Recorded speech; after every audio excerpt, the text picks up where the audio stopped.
What is up, Scrub fam? We are back today with another video.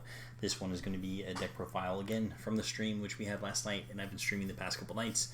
This is filthy casual. This is Revive Goku. A lot of people really liked Sleater when it first came out, but then unfortunately it suffered the problem of just being not generically good enough to compete.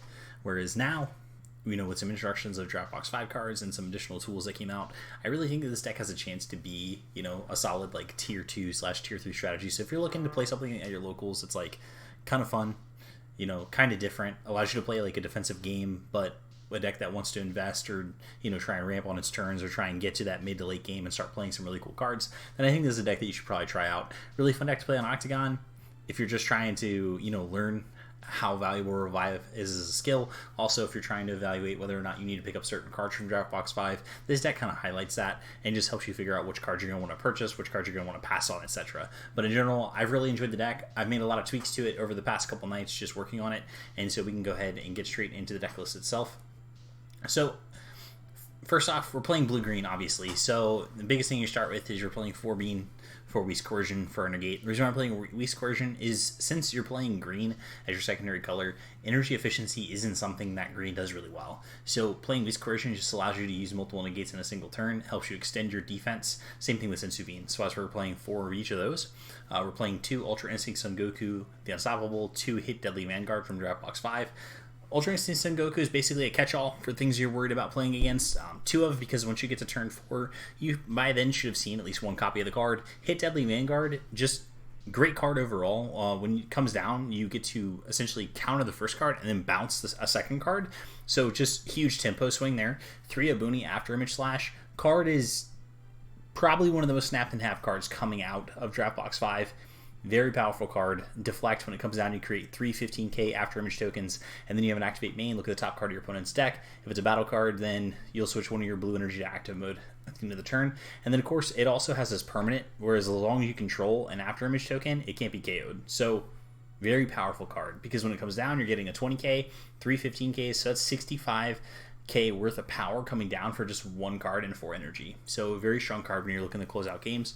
3 Awakening Talent Pan. This was a later addition to the deck itself. Just wanted to add some self-awakening since hand control is such a popular matchup. So adding Awakening Talent Pan kind of helps us. 4 of our check land, Android 17, Protector of Wildlife. Check land, you want to see it, and it can be pitched for a revive, so very strong card. 3 Android 16 Energy Amplification. This was at 4, but I felt like I was seeing it way too often, and you really want to resolve 1 per game, so we're playing 3 of this to help ramp us. We're playing the Secret Rare SS4 Vegeta Peak of Primitive Power. This Secret Rare alone takes this deck from just being, solid to, strong, just by having this game-ending effect that you can play on yours or your opponent's turn. Very strong, helps you close out the game, helps you play defensively. Just love the card. Our super combo, we split it between 2 Android 18 Bionic Blitz and 2 Defending Father Paragus. Originally it was 4 Android 18 Bionic Blitz, but I really just wanted to have the ability to get further into my deck, so I switched it over to Defending Father Paragus as a split. 3 Son Goku and Son Gohan Saiyans of Earth. This was at 4. I was getting way too clogged with 10Ks, and the ability to cast this card only happened towards the mid and later parts of the game, so we cut it down to 3 copies. 4 Moscow. This card is really cool. I mean, it's a 25k blocker, has Revive, and then when you play it, you choose one of your opponent's battle cards, KO it, so you KO anything, and then it has an auto, KO this card when your opponent plays a battle card, draw a card. So what happens is, let's say I play it on my turn, I kill one of my opponent's things. They play something, I can choose to then KO this, draw a card, and then activate Revive by pitching a blue-green card, bring it back, draw 2 cards with my leader, and then KO something again. So it just allows you to keep reusing that effect on your turns, on your opponent's turn, so you can just keep gaining value and that incremental advantage while you're playing in the middle and later parts of the game. 4 Kaio-Ken Son Goku returns. This is a card that I haven't seen a lot of people get hyped about when playing these types of strategies, but this card's very good. I mean, just being able to play this on your second turn or, whenever during the course of the game, negate an opponent's attack with a battle card that costs 6 or less, KO it, and then use Revive, bring it back, draw 2 cards with your leader, and then get another gate is very powerful. You can definitely just help extend games, which is exactly what you want to do in a strategy like this. 2 Hidden Potential, one of the best counters in the game, can KO anything that costs 4 or less, and you get to untap one of your energy. 3 Vegeta the Cruel, the best counter for anything that costs 4 or less, if you're not really worried about negating the skill or making sure the effect doesn't happen. For Kakunsa, Beastly Maiden, the card is just absolute gas. This is a card that if you haven't bought your product yet, make sure you get 4 copies of Kakunsa, Beastly Maiden. This is a card that's going to be a staple in green decks going forward. I mean, just negate the attack, play this card, and then it's only a 2 cost when you play it. Then you basically get to kill anything. So you can really throw off your opponent's tempo with cards like Kakunsa, cards like Deadly Vanguard. Just being able to get those 2-for-1s is just so strong. Same thing with Kaio-Ken Son Goku Returns. And that's the thing I kind of like about this deck, is this deck is really just all about generating value based off of the cards that you're playing. And just that's how you're beating the opponent. It's just over time, just the incremental advantage. Just the Kaio-Ken negating 2 attacks and drawing you cards. The Kakunsa just killing something and giving you that 2-for-1 over the course of the game. The counterplay cards just throwing off your opponent's tempo. You're really just trying to snowball and accumulate to a point where you can build a big enough advantage to where whatever your opponent does doesn't really matter anymore. And that's one thing to think about. Like, this is a really good discussion about highly competitive decks versus not so competitive decks. And the thing I like to look at, honestly, is how much you're actually paying for your battle cards. So with a deck like this, I have it done in 0s, 1s, 2s, 3s, 4s, 5s. And basically this is going to be the average of cards that you're playing that cost you that amount of energy or less. And then looking at how the deck actually is going to function. So for instance, like our super combos and our Bionic Blitz, those are free. We're playing those for free because they're combo cards.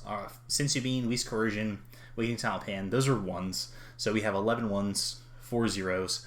Then our 2s, you know, we have a lot. I mean, we have 4 Kakunsa, 4 Kaio-Ken, 2 Hidden Potential, that's 10, plus our check lands 14, 15, 16, 17, 20, 23, so 23 2s. So that's not bad, but you're not getting close to that 1 or that free range. And then, of course, you look at the rest of your deck, it's 2 hit Deadly Vanguard, which is a 2 of, 2 Ultra Instinct Son Goku, 3 Obuni, and then it's 4 Moscow, 1 Peak of Perimeter Power. So when you're looking at your deck building and your deck construction, you have to try and get that average cost of battle card as close to 0 as possible.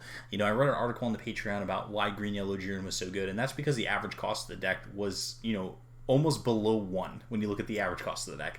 Whereas the average cost of this deck is being closer to that 2.5, closer to 3 cost in the entire deck itself. So this is just something to think about. Like, your leader does have like a niche ability, which is one thing that holds a deck like this back, but the biggest thing is that the axe is a card you get to play. So this is why building this deck in a tempo-oriented style makes it much stronger. You know, since a lot of our effects are taking place on our opponent's turn, or a lot of our effects are tempo effects, that's what helps take a deck like this that's not energy efficient and then makes it better in the current format.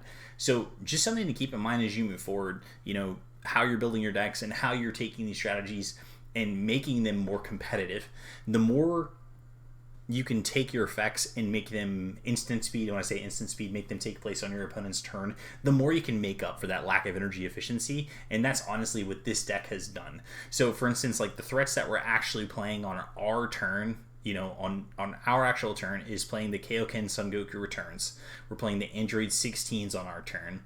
We're playing Obuni on our turn, and we're playing Moscow on our turn, and sometimes SS4, and then Pan. So we have a very limited amount of cards that we're actually playing on our turn, and that's kind of what you have to do to keep these decks really competitive, is make sure that if you can play on your opponent's turn, that's going to make up for the deficiencies that your deck has. You know, being able to out-tempo them and use your energy on their turn and force them to act is going to be the thing that kind of pushes these decks to that next level.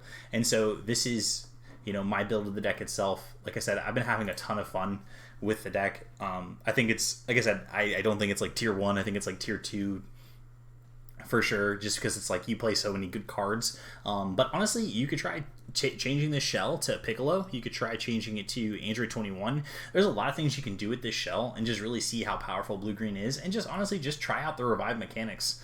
I mean, they're pretty cool. In Moscow, once you get it online, as long as you're not playing against a red deck with the Kaio-Ken Son Goku that just kills it for 2 energy, you're going to find yourself in a pretty good spot.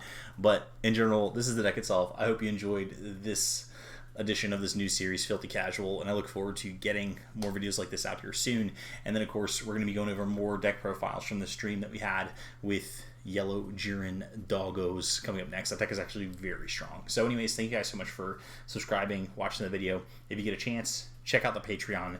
I'm going to put a link down in the description below for our Twitch. We streamed last night. This deck was on stream. Yellow Jiren was on stream with Doggos. Like, there was a lot of decks on stream last night, so just want to go back and watch the videos on demand, you can. And, of course, make sure you check us out. Thank you so much. Okay, thanks. Bye!